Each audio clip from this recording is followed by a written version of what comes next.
الحمد لله سنة ترى شرفت له شقالها أقلك بحث صعفة دمان حدينكم السلام السلام عليكم ورحمة الله وبركاته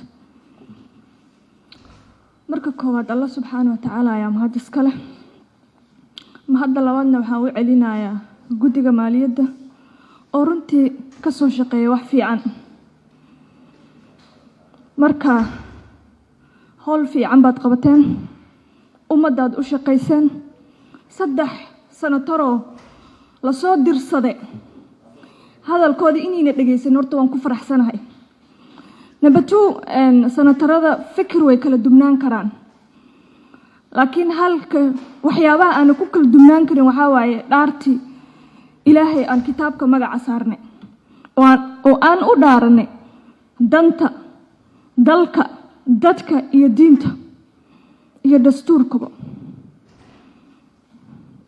marka adoo kitaab gacan ku soo dhaarata inta imaade yaa waxaad dhahaysaa fulaan uma fiicno iyo deen cafin hadduu sharcigan deen cafin ku xiran horta number 1 in inta la keeno ma ahayn golaha wasiirada iyo madaxweynaha inay go'aan ayaga intay gaaraan ay sharcigan ansixsadaan ay ahayd anagoo og sharcigan inuu golo shacab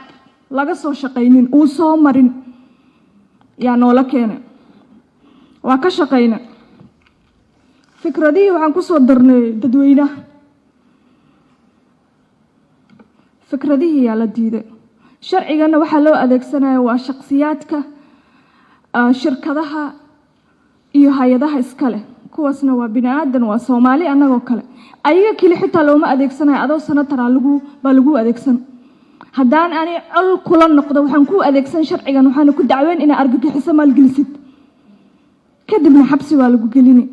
soo horta ha ka fikirin ina adi qof familkaada uusan hay'ad lahayn ama uu ganacsi lahayn ka fikir adi horta iska fikir number 1 adi isgalay sanatarada sharafta laho waxa kale to jirta hadii aan u guudo gala intaas waa general comment guddiga maalintii ugu horeyso aan ka hadlay markii maalintii ugu horeyso sharcigan laga hadlayo oo diiwadayna ra'yi aan dhiibta jirta waxa u maleysana raggan meesha fadhiya ayaga xataa inayna shaqadiina qabsanaynin waxa idin dhahay sharcigan magaciisa laga dhigo sharciga cunaqabateynta maalgelinta cayiman ee argagixisada haddana sanatar Cabdiqani Ugaasa ka dhawaaji wixii aan darada aan inta ka sheegay oo inigana kumayna soo darin marka that means iniga xataa meesha waa iska fadhiyin waxa qabatiin ma laho dadka waxa idin sheegaan comment sanatarada hal qoro number 3 kulligeen waxaad ka dhiganaysan maraamarsiyo labadan sharci way isleeyihiin sharciga anti money laundering ikan waxba iskama gelin waxba ma soo akhrisin inta iska imaadina maskax dad kale taad ku shaqaysiin waxaan time galiyo u soo jooda akhriya waa inta is og waa inta miisaska qaraacayso oo waxba akhrinin inta is oga gacmaha tataaye kama bixin ajenda labadiina horta ganuunaca waad ku haysan aqalka dhaafa point of order waxa loo ma jirto